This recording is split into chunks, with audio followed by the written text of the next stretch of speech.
e abrisse comigo no livro de Jó. Nós vamos ler a partir do capítulo 1, verso 1. Hoje o Senhor colocou aqui a certeza de Jó, e que Deus possa confortar os nossos corações na certeza de Jó. A certeza de Jó precisa estar em nós para que o tempo ruim vire um tempo de adoração a Deus. A Bíblia diz em Jó capítulo 1, verso 1, quem achou diz amém?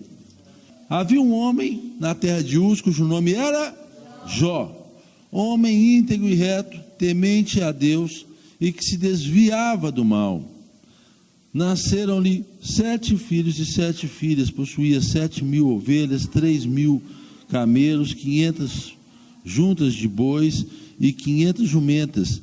Era também muito numeroso o pessoal ao seu serviço, de maneira que este homem era o maior de todos os do Oriente. Seus filhos iam às casas uns dos outros e faziam banquetes, cada um por sua vez, e mandavam convidar as suas 3 irmãs e comerem e beberem com eles.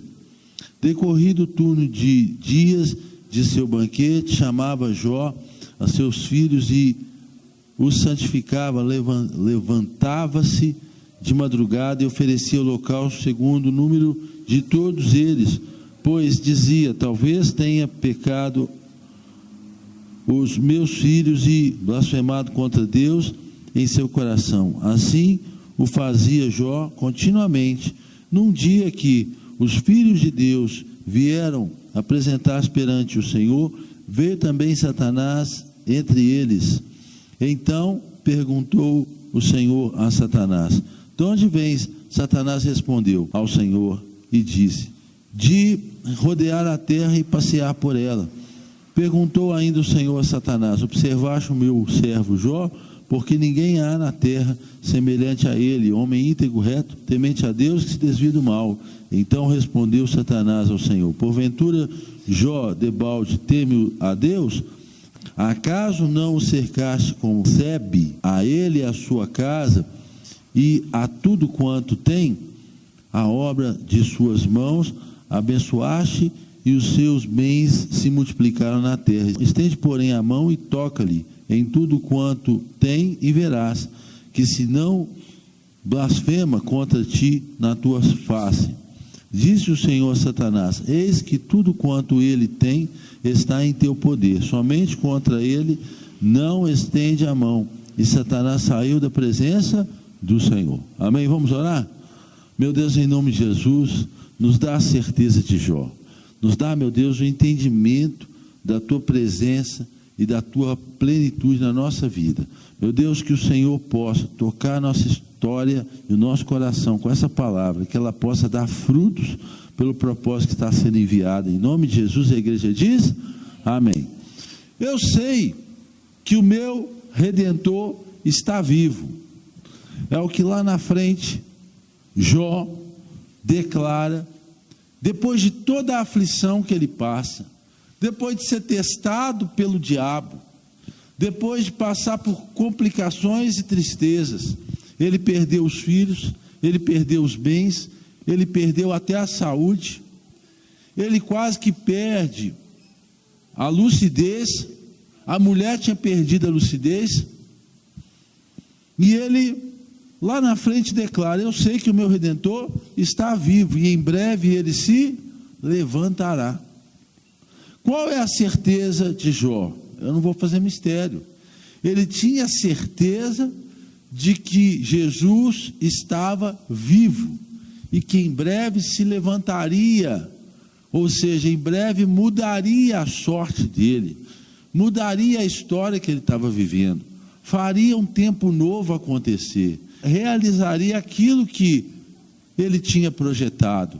Ele tinha certeza de que Deus não queria que ele passasse por toda a dificuldade que ele passou, tudo aquilo que estava acontecendo contra a vida dele.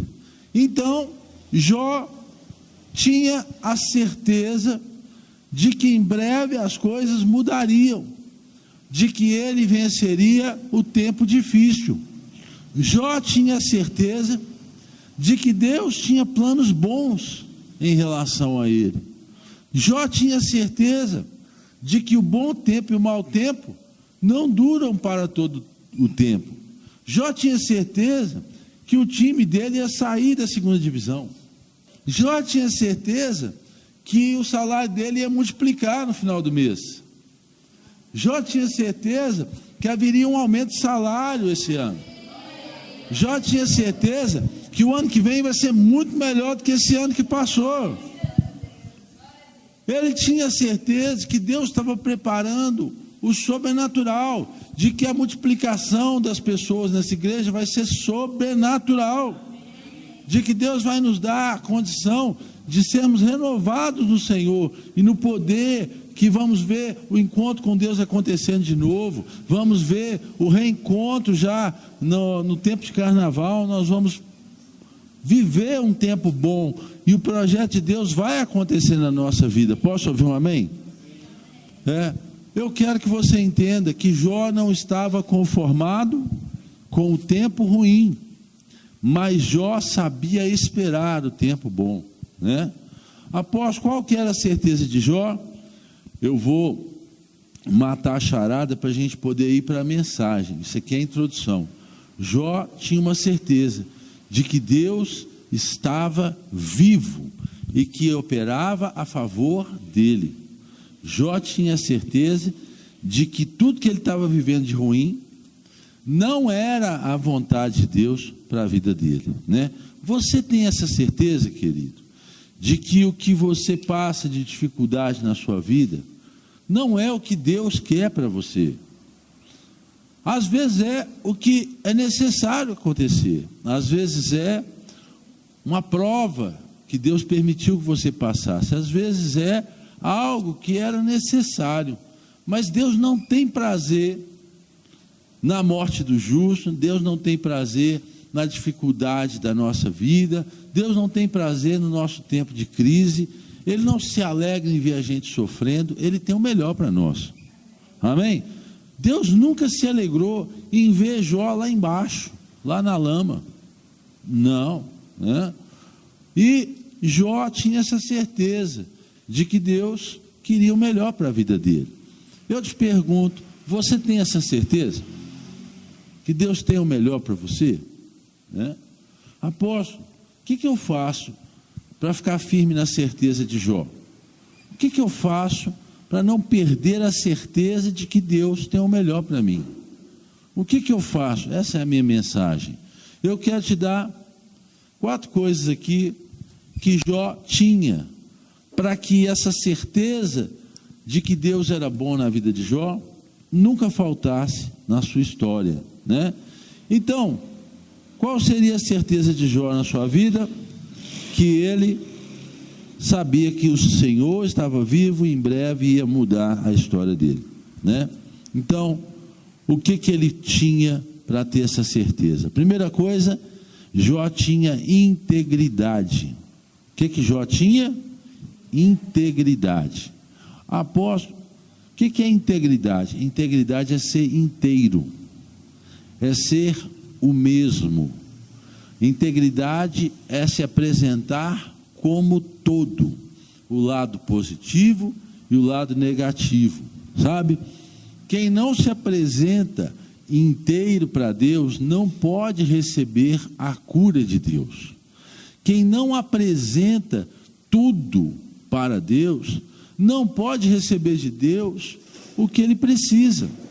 Você lembra daquela história onde Jesus estava na sinagoga e ele foi para o meio da sinagoga ministrar e ele chamou um homem que tinha uma mão mirrada? Lembra dessa história?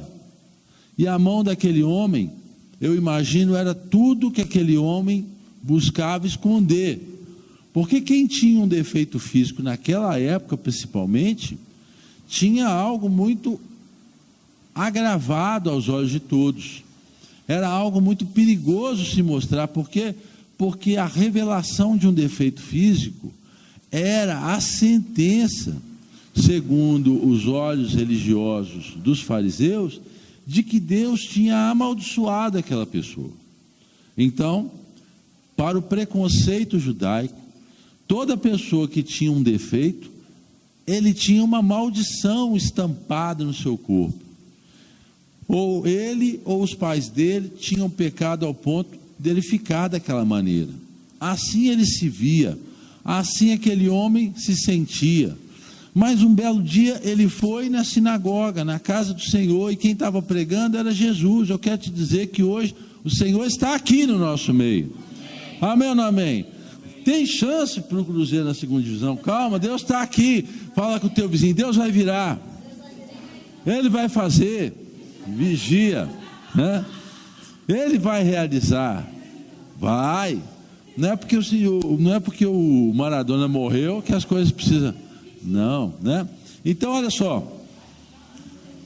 Quando ele estava ali na sinagoga, Jesus chamou ele para o meio da sinagoga. É o lugar que a pessoa que tinha um defeito não queria estar, porque no meio a gente é mais observado, né? E o homem saiu lá do fundo e foi para o meio, junto com Cristo. E Jesus perguntou para ele algo que mostrou para todos nós no texto bíblico que aquele homem tinha integridade. Ele disse: me mostra a sua mão. Aonde é que está a sua mão? Deixa eu ver a sua mão. O que uma pessoa que não é íntegra faria? Ele mostraria a mão boa. Porque Jesus não falou qual mão que ele queria ver, né? O que é ser íntegro? É entender o que Deus está procurando em nós. Defeitos e qualidades. Ser íntegro é mostrar para Deus a nossa vida por inteiro e não só uma parte. Ser íntegro é mostrar mais do que a foto de sorriso no Facebook.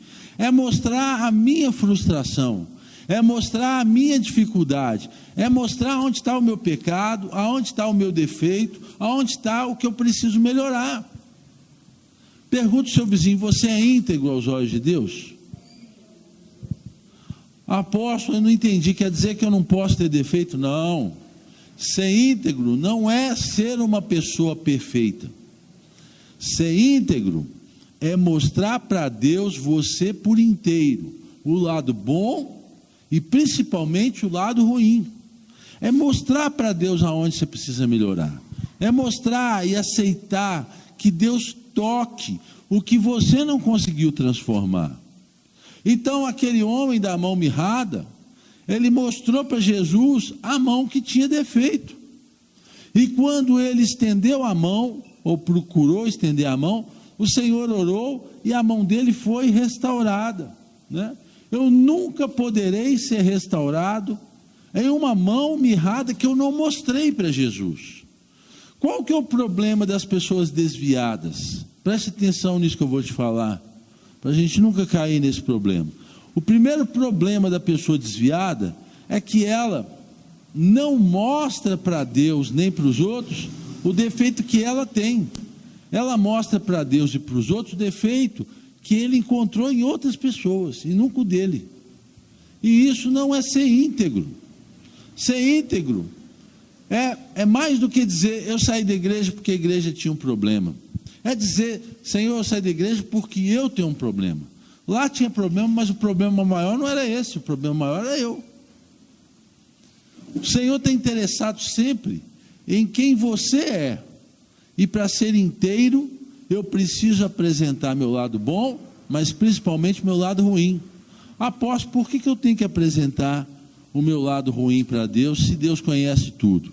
Essa é a questão, querido. Ele sabe qual que é o seu lado bom, Ele sabe qual que é o seu lado ruim, mas Ele não pode fazer nada se você não entender qual é o seu lado ruim.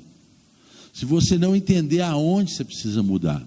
Se você não entregar para Deus, na cruz do Calvário, o que é que está mirrado na sua vida? O que precisa de uma cura? O que precisa de uma transformação? Aonde você está sentindo dor, né? O que é ser íntegro para Deus? Não é você nunca ter raiva. Ser íntegro para Deus é que quando você tem a raiva, você fala com o Senhor: Senhor, eu estou morrendo de raiva aqui. Senhor, eu estou chateado com essa situação. Senhor, eu tenho um problema com esse problema. Fale com Deus em oração, tudo o que você é, o que você sente, o que você tem, o que você deixa de ter. Assim era Jó. Ele era um homem íntegro, ele era um homem resolvido na sua alma, e que se resolvia com Deus sempre, né? Eu te pergunto, você se resolve com Deus ou você se esconde dele? Você apresenta para Deus tudo que você tem, que você sente, ou você finge que o Senhor não sabe te enxergar? Ele sabia o que ele precisava mostrar, e ele mostrava para Deus. Ele se deixava ver por inteiro, ele era transparente. Diga para o seu vizinho: seja mais transparente para Deus. O que é ser transparente para Deus? É deixar Ele ver nas camadas inferiores, aonde estão os seus sentimentos, aonde estão as suas dificuldades. É deixar Deus enxergar aonde nem você enxerga. Seja transparente para Deus. Amém ou não amém? Diga: eu quero ser inteiro. Amém? A segunda coisa que Jó tinha para ficar firme em saber que Jesus estava vivo, ele era um homem reto. Ele era um homem íntegro e reto. Apóstolo, o que é ser um homem reto? Ser um homem reto não é não ter uma barriguinha, né? Ser um homem reto não é ser magrinho. Não fica feliz demais, não, né? Ser um homem reto, ser uma mulher reta, é ser uma pessoa que anda no caminho de Deus. Amém ou não amém? O que é ser reto aos olhos do Senhor? Vamos lá.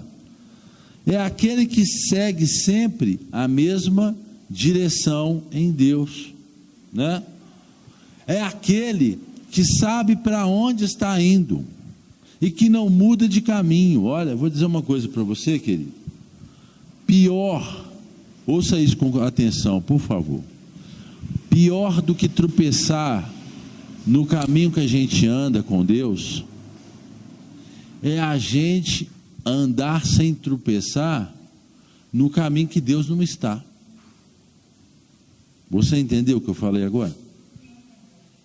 Pior do que tropeçar no caminho que a gente anda com Deus, é a gente todo dia escolher um caminho para andar onde a gente não tropeça.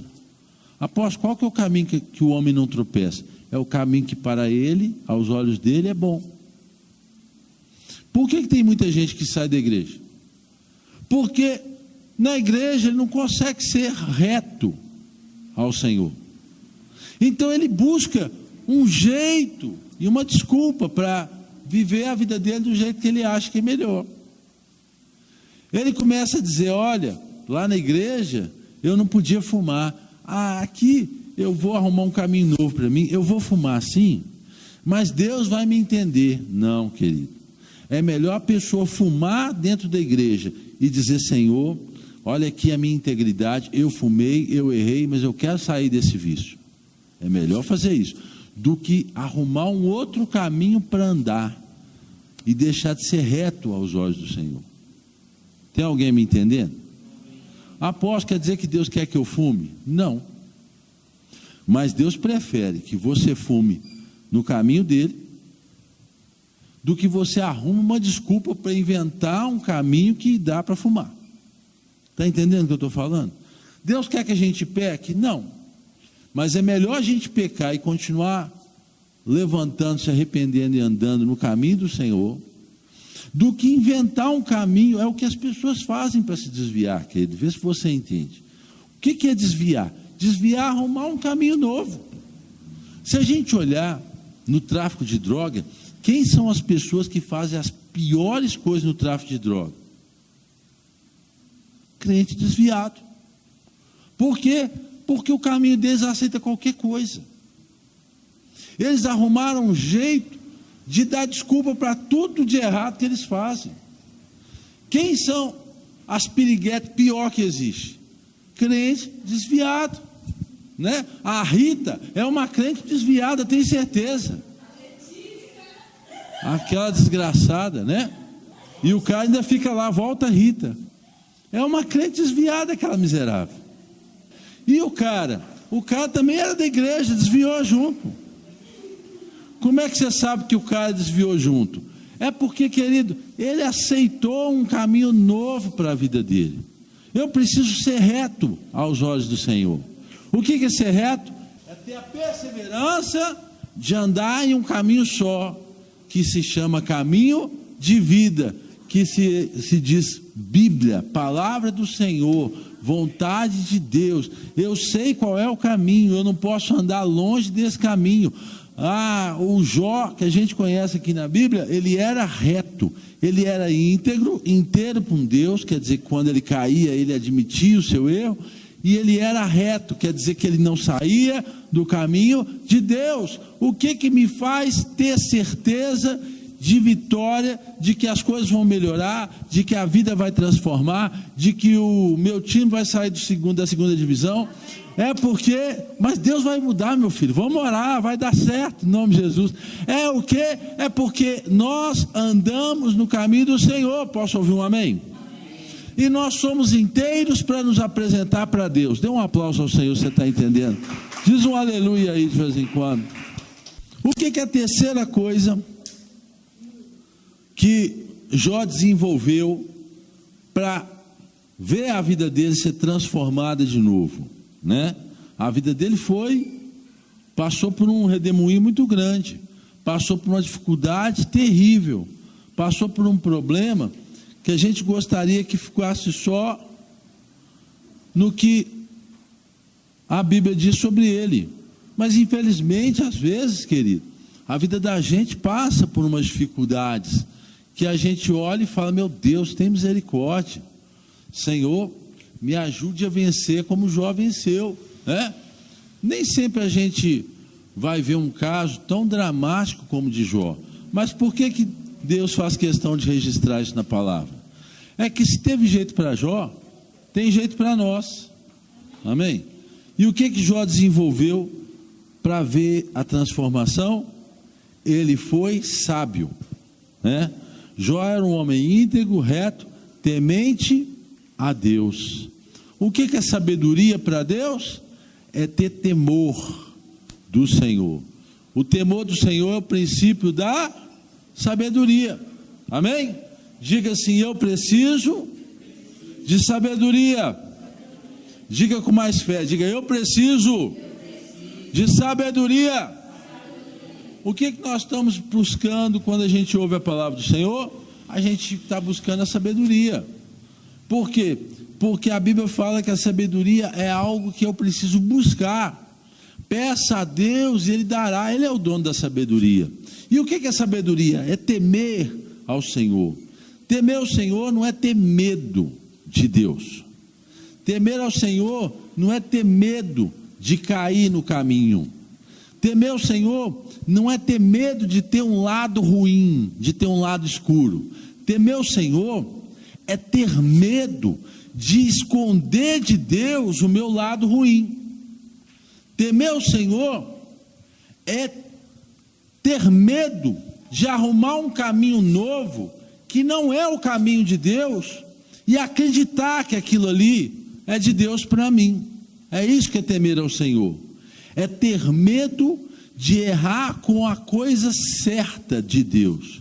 E o que Deus espera de mim? Que eu seja infalível? Não. Que quando eu caia, eu volte para Ele. Eu não preciso temer ao Senhor, no sentido de ter medo de não errar. Por que eu não preciso ter medo de errar? Porque eu vou errar, tendo medo ou não. Amém ou não amém? Vou te dar uma novidade, olha aqui para mim. Por melhor que você seja na sua vida, você vai errar, você vai pecar. Por mais que você busque não fazer isso, e a gente precisa buscar, como é que é o nome de buscar? Fazer o que é certo? É andar no caminho reto. Por mais que você busque andar no caminho reto, o que vai acontecer com você, dependente ou independente de qualquer coisa? você vai falhar, você uma hora tropeça, uma hora você erra, uma hora você falha por entendimento, por sabedoria, ou por falta de sabedoria, ou por não compreender alguma coisa, ou por você perder a paciência, ou porque o seu time foi para a segunda divisão, vai mudar em nome de Jesus, meu filho, ou porque você viu uma notícia na televisão, ou porque você não conseguiu aquilo que você esperava, ou porque você viu uma situação que era sua se mudar, ser transformada, ou porque você viu perder coisas que eram suas. A gente erra, querido, a gente falha, mas alguém aí é falível?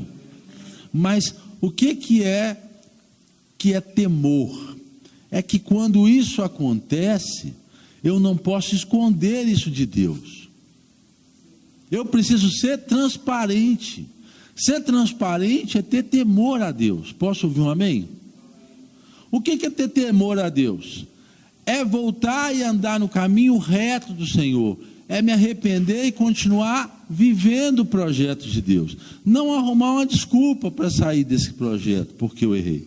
Então, ele temia ao Senhor, né? O temor do Senhor é o princípio da sabedoria. A atitude que Deus espera de nós não é sermos infalíveis. A atitude que Deus espera de nós é que nós tenhamos temor de perder a transparência. É que nós tenhamos temor de perder o caminho. Eu posso até errar, mas eu não quero perder o caminho. Eu posso até falhar e ter algo ruim dentro de mim. Eu não posso deixar de mostrar isso para Deus. Posso ouvir um amém? Então, entenda, qual é a outra coisa que Deus aprovava em Jó, que mudou o cativeiro de Jó? Ele buscava se afastar do mal. Jó era um homem íntegro, reto, temente a Deus e que se afastava do mal, né? O que é esse se afastar do mal? Ele, além de temer ter algo ruim dentro de si que não mostrasse para Deus, além de temer arrumar um outro caminho, ele não queria buscar uma desculpa para falhar. Ele não queria errar com Deus. Ele sabia que ia errar com Deus, sim. Todo mundo que tem um mínimo de inteligência sabe que aos olhos de Deus nós todos somos falíveis, mas ele buscava se afastar dessa falha. Ele buscava se afastar do pecado. Ele buscava se afastar de ver um filme sozinho com a namorada dele. Eu estou tentando traduzir de um outro jeito para você entender. Ele buscava se afastar de ficar ouvindo música que levasse, influenciasse ele para o lugar errado. Ele se afastava de beber e encher a cara e fazer besteira. Ele se afastava das más companhias, porque elas corrompem o bom costume. Ele se afastava do conselho dos ímpios, da roda dos escarnecedores. Ele se afastava daquilo que podia tirá-lo do caminho reto do Senhor. Ele se afastava de arrumar a mesma desculpa que os coleguinhas arrumam para poder mostrar só a foto bonita do Facebook. Não, ele mostrava para Deus tudo que ele tinha. Ele era íntegro, ele era reto, ele era sábio, e ele temia ao Senhor porque se afastava do mal. Ele sabia que podia errar, ele sabia que podia falhar, mas ele buscava se afastar daquilo que levava ele para a falha. Vou te mostrar um negócio aqui que eu aprendi que é verdade demais. Presta atenção nisso. Onde é que está a cadeia do pecado? Vou tentar colocar aqui de um jeito para você entender. Presta atenção. Essa aqui é a tentação. A tentação é o lugar aonde eu preciso me afastar. Eu preciso me afastar. Eu preciso ver a tentação e dizer: isso não é para mim. Eu sei e tenho temor ao Senhor, o meu caminho é reto, o meu caminho é inteiro para Deus, então eu não posso aceitar algo que não seja inteiro para Deus. A tentação é assim, ela vem em forma de uma mulher bonita lá no seu serviço, dizendo assim: Ei, lá no seu colégio, vem cá, meu filho, vem cá, deixa eu sentar um pouco no seu colo. Não tem nada a ver, todo mundo faz isso, todo mundo faz isso. Aí o que acontece com a tentação? Que eu não fujo. Quando eu olho para a tentação e acredito que eu sou mais forte que a tentação, eu deixo a menina sentar no meu colo.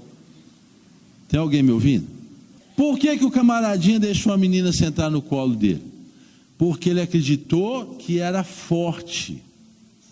Por que ele acreditou que ele era forte? Porque ele não estava inteiro com Deus. Por que ele acreditou que ele era forte? Porque ele arrumou um caminho novo para andar. Tem alguém me ouvindo? Presta atenção nisso. Então, ele deixou a menina sentar no colo dele. E aí o que virou a tentação? Virou pecado. A tentação vira pecado quando eu penso que eu dou conta de vencer a tentação por mim mesmo. Porque olha, crente tinha que ser maratonista. A tentação é para a gente fugir dela. A gente manda o diabo fugir da gente, mas a tentação é a gente que foge dela. Mas quando o crente pensa que dá conta de vencer a tentação, a menina senta no colo. E aí o que vira? Já virou pecado. Não vai virar, já virou. Tem alguém me entendendo? Aí o que acontece quando a tentação, ouça isso, presta atenção e olha para cá. Quando a tentação vira pecado, o que acontece com a gente quando vira pecado? Vem o diabo e começa a acusar a gente do pecado que a gente cometeu. E essa acusação que o diabo faz, e a gente não entregou para Deus, porque a gente não teve coragem de ser inteiro com Deus, porque o que o pecado faz de um crente? Faz do crente envergonhado, faz de um crente tentar esconder os detalhes do que aconteceu, faz do crente colocar a culpa na menina que pediu o colo. Tem alguém me ouvindo?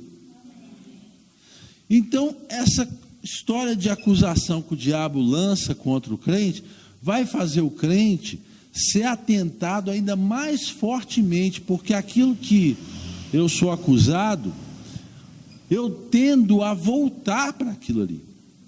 E aí vem a menina de novo, pedir para sentar no colo de novo. E o cara aceita de novo, porque ele diz, agora eu vou vencer, você vai ver.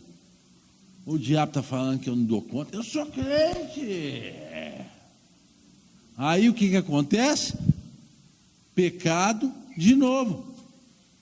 E aí o que acontece? O diabo acusa de novo. Agora ouça só, o que é que Deus procura em nós? Como Deus quebrou a cadeia do pecado na nossa vida. Ele não quebrou aqui, ó. Isso aqui é o que? É a tentação. Ele não vai quebrar a tentação, porque nós estamos no mundo. O mundo não mudou, porque nós somos crentes. Quem tem que mudar é a gente. Amém? Então, o que acontece? Deus não tira a tentação de nós. O que Deus tira nessa cadeia do pecado? Deus tira a acusação. Quando? Quando o meu pecado eu entrego de uma maneira transparente para Deus e volto o meu caminho para o Senhor. O que é arrependimento? É voltar o meu caminho para Deus, entregando o meu pecado para Ele, sendo transparente com o Senhor. Alguém está me ouvindo? Pode dizer um amém de vez em quando, para eu saber se você está vivo? Então, o que vai acontecer quando eu entrego o meu pecado para Deus? Vai acontecer que o diabo vai procurar uma acusação para me fazer, só que eu vou olhar para o diabo e vou dizer, bobão, não adianta você me acusar, sabe por quê? Porque aquele que está em Cristo, nenhuma condenação há. Você não pode mais me acusar. Aí Romanos diz, quem intentará acusação aos escolhidos de Deus? Porque se foi Deus que os justificou, quem pode condená-los? Ninguém pode me condenar. O que é a verdade que liberta? É eu entender que o diabo não pode mais me condenar, não pode mais me acusar, eu não posso mais carregar essa culpa. Por quê? Porque eu, em transparência, tenho entregado o meu pecado ao Senhor e voltado para o caminho. Apóstolo, isso basta? Não, todo dia eu preciso ser íntegro, reto, temente a Deus e me desviar do mal. Íntegro e reto é entregar o meu pecado a Deus. Temente a Deus é dizer: Senhor, me ajuda a não sair desse caminho e me ajuda a ser transparente com o Senhor. E se desviar do mal é o quê? Senhor, não nos deixeis cair em tentação, mas livrai-nos do mal. Então o que é falar com Deus? Não nos deixeis cair em tentação. Senhor, me ajude, quando eu for tentado, que eu não ache que eu sou bom o suficiente para vencer a tentação, que eu possa fugir sempre, que eu possa escapar sempre, que eu possa correr para o Senhor todas as vezes que a tentação aparecer, e que eu não ande no caminho aonde eu possa ser tentado. Tem alguém me ouvindo? Então o que isso quer dizer? Isso quer dizer o seguinte: você namora, não fique sozinho com o seu namorado. Por quê, apóstolo? Porque você não tem maturidade para fazer isso. Ah, apóstolo, eu sou super crente, eu tenho, sabe quantos anos de igreja? Vai, fica nessa para você ver. O que vai acontecer com a tentação? Vai virar pecado. Tem alguém me ouvindo? E o que vai virar o pecado? Vai virar a acusação do diabo. E o que vai virar a acusação do diabo junto do pecado que você comete? Voltar para o pecado de novo. Aí vem um namorado de novo, você não tem nada a ver. Aí o que vai acontecer? Presta atenção que eu estou te dando uma receita de vida. O diabo vai usar seu namorado para dizer: não tem nada a ver, todo mundo transava na Bíblia, não dá nada não. Aonde que está escrito não transarás? Aonde que está escrito? Aí o namorado vai te ajudar, aí o diabo vai te ajudar a arrumar um novo caminho. Presta atenção nisso. O diabo vai fazer você esconder o seu pecado de Deus e arrumar um novo caminho. Vocês estão entendendo? E aí você não vai ser mais nem íntegro, nem reto e nem temente a Deus. Você está entendendo onde é que está o problema? O problema não é o problema. O problema não é o pecado. O problema é o quê? É que o pecado vai te fazer abandonar o caminho reto do Senhor e vai gerar na sua mente uma possibilidade de criar um novo caminho. Você não vai ser mais transparente com o Senhor. Você vai arrumar pecado para todo mundo para poder dar desculpa para o diabo que não é só você que peca. E aí, meu filho, quando se assustar, você está desviado, não sabe. Tem alguém me ouvindo? Então, qual que é a certeza de Jó? O meu Redentor vive. A mudança está chegando, querido. O melhor de Deus está chegando. O projeto de Deus está chegando. O aumento de salário está chegando. O carro novo está chegando. Nós vamos ganhar uma multidão para Jesus, está chegando. Amém? E o que a gente precisa para isso? A gente precisa crer que Jesus está vivo. Ele está vivo e Ele trabalha por nós. Ele está orando por nós. Então, o que é que a gente faz para ter a vitória de Jó? A gente precisa entender que se Deus está trabalhando por nós, nós aqui na terra precisamos trabalhar pelas pessoas que não creem que Jesus está vivo. Jó, pela fé, enxergava a cruz do Calvário. Olha só, não tinha texto, não tinha referência, só tinha promessa. Mesmo assim ele enxergava a promessa que Jesus estava vivo, que em breve ia se levantar e mudar o cativeiro dele. Agora nós temos toda a referência bíblica, referência de testemunho, e nós precisamos fazer o quê?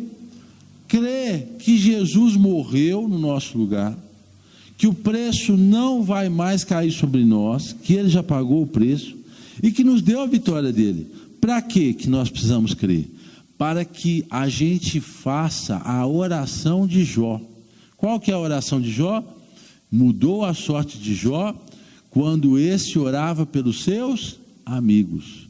Quantas pessoas você conhece que não creem mais que o Senhor está vivo? Quantas pessoas você conhece que não tem mais esperança? Quantas pessoas você conhece que acreditaram num caminho novo que o pecado com o namorado construiu? Quantas pessoas você conhece que não tem força mais para estar na igreja, que não tem vontade mais de estar em todo culto? Por que a pessoa vai perdendo a vontade? Porque ela perde a integridade com Deus, ela perde o caminho reto do Senhor, e aí o diabo vai construindo outros caminhos, coisas mais interessantes para fazer. Esse mundo é cheio de coisas interessantes, luzes piscantes, mas nós precisamos orar pelas pessoas que ainda não creem que Jesus é o Senhor. Nós cremos, tem alguém aqui que pode confirmar? Nós cremos, querido. Então, a conclusão é essa. Meus olhos precisam ver, melhor dizendo, né? Meus ouvidos precisam ouvir que o braço do Senhor está estendido, que Ele está pronto para me abençoar, né?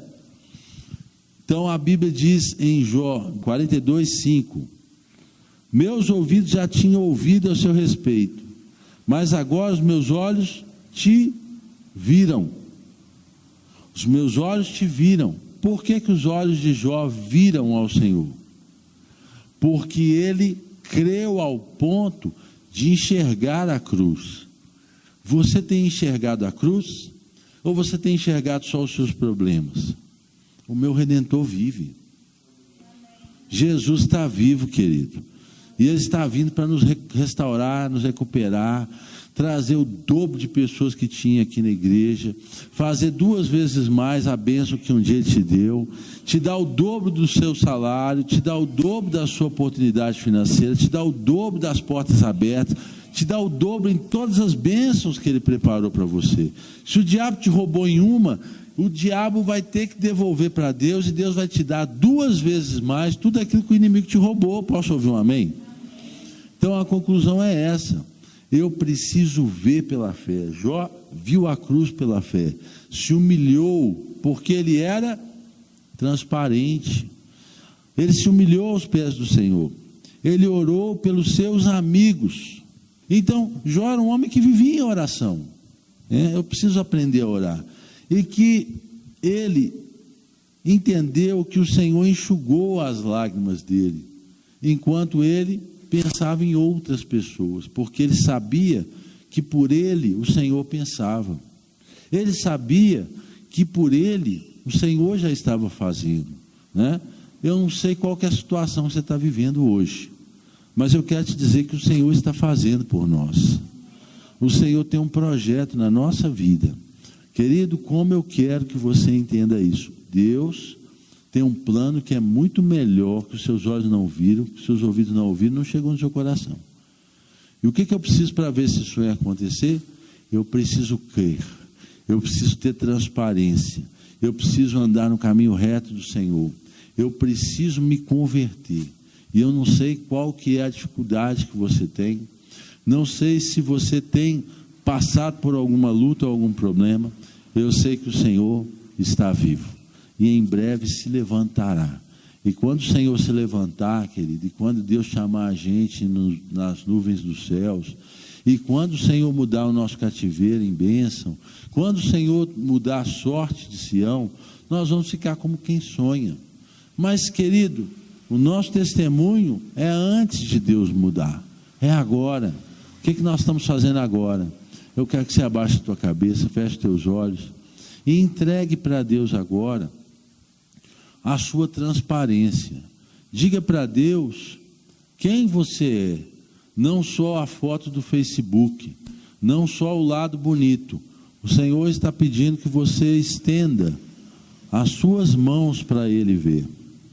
Ele quer que você mostre para Ele a sua mão boa, mas principalmente Ele quer curar a sua mão ruim. E Ele só pode fazer isso se você mostrar onde é que está a sua mão ruim. Ele não pode curar a sua mão se você não mostrar para Ele aonde que está doendo, qual que é o problema, qual é a dificuldade que você tem. Então o Senhor está te dando essa oportunidade. Feche teus olhos, abaixa tua cabeça e comece a orar. Meu Deus, em nome de Jesus, faz o sobrenatural na nossa vida, opera teu milagre.